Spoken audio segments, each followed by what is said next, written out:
السلام عليكم ورحمة الله وبركاته. الحمد لله الذي خلق الإنسان من صلصال كالفخار وخلق الجان من مارج من نار. صلى الله على سيدنا محمد المصطفى الأخيار وعلى آله وصحبه الأبرار. أما بعد. തേജസ് ന്യൂസിൻ്റെ റമദാൻ വിചാരത്തിലേക്ക് ഏവർക്കും സ്വാഗതം. അള്ളാഹുവിനോടുള്ള തഖ്വയാണ് വിശ്വാസിയുടെ നിർഭയത്വത്തിന് ആധാരം. തഖ്വ ഉണ്ടെങ്കിൽ അള്ളാഹുവിനെ അല്ലാതെ മറ്റൊന്നിനെയും വിശ്വാസി ഭയപ്പെടേണ്ടതില്ല.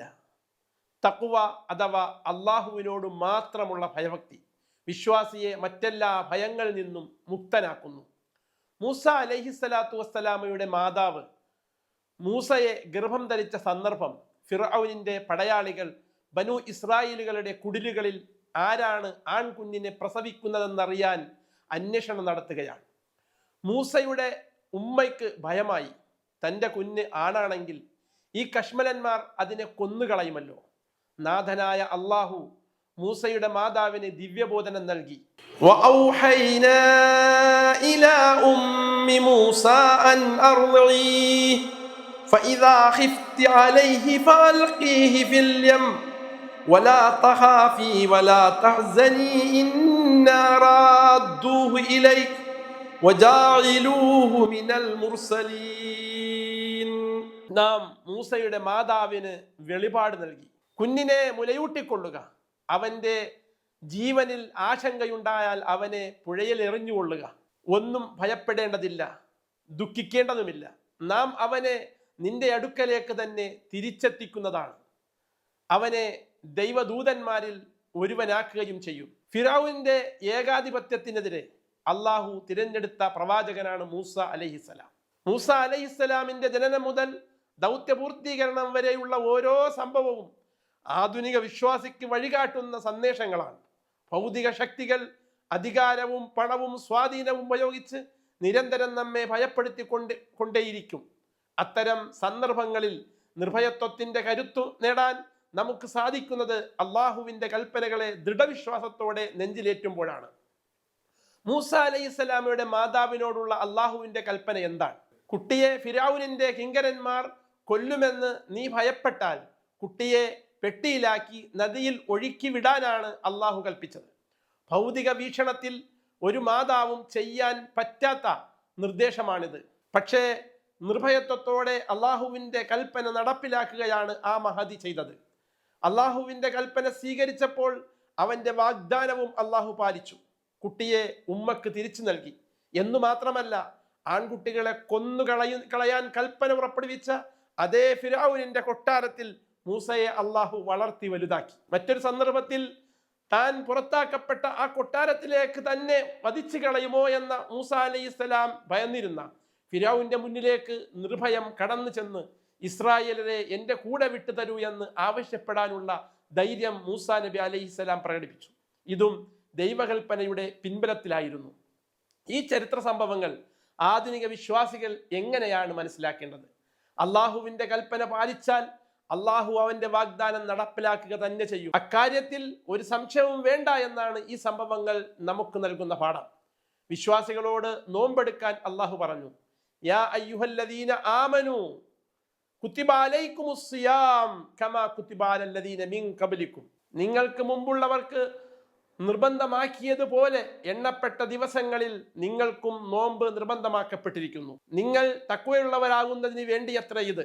ഫമൻ ഷഹിദ മിൻകുമുശ്ശഹ്റ ഫൽയസും. ആരെങ്കിലും ആ മാസത്തിൽ ഹാജറുണ്ടെങ്കിൽ അവൻ നോമ്പ് അനുഷ്ഠിച്ചുകൊള്ളട്ടെ. അപ്പോൾ നോമ്പിന്റെ ഉദ്ദേശം തന്നെ തഖ്വ അഥവാ അള്ളാഹുവിനോടുള്ള ഭയഭക്തി. മറ്റൊരർത്ഥത്തിൽ വിശ്വാസികൾ നിർഭയത്വം സൃഷ്ടിച്ചെടുക്കലാണ് നോമ്പിന്റെ ലക്ഷ്യം. ഈ കൽപ്പനയ്ക്ക് ശേഷം അള്ളാഹു പറയുന്നത് യുരീദുല്ലാഹു ബിക്കുമുൽ യുസ്ർ വലാ യുരീദു ബിക്കുമുൽ ഉസ്ർ. അള്ളാഹു നിങ്ങൾക്ക് എളുപ്പമാണ് ഉദ്ദേശിക്കുന്നത്, നിങ്ങൾക്ക് അള്ളാഹു പ്രയാസം ഉദ്ദേശിക്കുന്നില്ല. ഭൗതിക വീക്ഷണത്തിൽ വ്രതാനുഷ്ഠാനം പ്രയാസമാണ്. എന്നാൽ അള്ളാഹുവിൻ്റെ കൽപ്പന അംഗീകരിക്കുന്ന ഒരു വിശ്വാസിക്ക് നോമ്പ് നൽകുന്നത് സന്തോഷവും ആത്മസായുജ്യവുമാണ്. അള്ളാഹുവിനെ ഭയപ്പെട്ട് ജീവിച്ച് ജീവിത വിശുദ്ധി നേടുന്നതിനാണ് തഖ്വ എന്ന് പറയുന്നത്. തഖ്വ അഥവാ ഭയഭക്തി നേടാനാണ് അള്ളാഹു വ്രതാനുഷ്ഠാനം നിർബന്ധമാക്കിയിരിക്കുന്നത്. ഭക്ഷണവും പാനീയവും ഭോഗവും മനുഷ്യന്റെ ആസക്തികളാണ്, ആവശ്യങ്ങളാണ്. ദൈവകൽപ്പനക്കനുസരിച്ച് ഇക്കാര്യങ്ങൾ അനുവർത്തിക്കുന്നത് പ്രതിഫലാർഹമായ കാര്യമാണ്. എന്നാൽ അള്ളാഹുവിന്റെ പ്രീതിക്കായി ഇതൊക്കെ നിയന്ത്രിക്കുന്നതിനാണ് വ്രതം എന്ന് പറയുന്നത്. അങ്ങനെ അള്ളാഹുവിനോട് ഭയഭക്തിയുള്ളവർ ഭക്ഷണപാനീയ ഭോഗാനുഭൂതികളെ നിയന്ത്രിച്ച് വ്രതമെടുത്ത് വിശുദ്ധരായി മാറുന്നു. ഹദറത്ത് മറിയം റളിയല്ലാഹു അൻഹുവിനെ നാട്ടുകാർ വ്യഭിചാരിണി എന്നാരോപിച്ചപ്പോൾ മൗനവ്രതമാണ് അള്ളാഹു അവരോട് കൽപ്പിച്ചത്. ഒരു സ്ത്രീയെ സംബന്ധിച്ചിടത്തോളം ജീവിതത്തിലെ ഏറ്റവും വലിയ പ്രതിസന്ധികളിൽ ഒന്നായിരിക്കും തന്നെ ദുർനടപടിക്കാരി എന്ന് സമൂഹം പഴിക്കുകയും പരിഹസിക്കുകയും ചെയ്യുന്ന സന്ദർഭം. എന്നാൽ അത്തരമൊരു സന്ദർഭത്തെ മറിയം ബീവി റളിയല്ലാഹു അൻഹ നേരിട്ടത് അള്ളാഹുവിന്റെ കൽപ്പനയെ ശിരസ്സ വഹിച്ചുകൊണ്ടാണ്. നോമ്പുകാരായ വിശ്വാസികളെ പരിഹസിക്കുകയോ ചീത്ത വിളിക്കുകയോ ചെയ്താൽ ഞാൻ നോമ്പുകാരനാണ് എന്ന മറുപടിയിൽ സംസാരം നിയന്ത്രിക്കണമെന്നാണ് പ്രവാചക കൽപ്പന.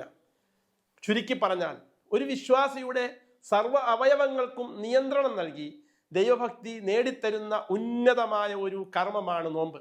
അത് റമദാൻ മാസത്തിൽ നിർബന്ധമായും അനുഷ്ഠിക്കുന്ന നാം റമദാൻ അല്ലാത്ത മാസങ്ങളിൽ ഐച്ഛികമായി അനുഷ്ഠിക്കുമ്പോൾ മാത്രമാണ് ജീവിതം നമുക്ക് ഭയഭക്തി ഉള്ളതാക്കി തീർക്കാൻ സാധിക്കുകയുള്ളൂ. ഏകാധിപത്യത്തിൻ്റെയും ആൾക്കൂട്ട കൊലകളുടെയും ബുൾഡോസർ രാജിൻ്റെയും പൗരത്വ നിഷേധത്തിൻ്റെയും ഭയവിഹ്വലതകൾക്കിടയിലും നിർഭയനായി നിവർന്നു നിൽക്കാനും അള്ളാഹുവിൽ ഭരമേൽപ്പിച്ച് അവകാശ സംരക്ഷണത്തിന് മുന്നിട്ടിറങ്ങാനും വിശ്വാസികളെ പ്രാപ്തരാക്കാൻ കഴിയുന്ന സവിശേഷമായ ഇബാദത്ത് കൂടിയാണ് നോമ്പ് എന്ന് നാം മറക്കരുത്. അള്ളാഹു നോമ്പിലൂടെ ശക്തിയാർജിക്കാൻ നമുക്ക് തൗഫീക്ക് നൽകട്ടെ. വആഖിറു ദഅവാന അനിൽ ഹംദുലില്ലാഹി റബ്ബിൽ ആലമീൻ. അസ്സലാമു അലൈക്കും വറഹ്മത്തുള്ളാഹി വബറകാതുഹു.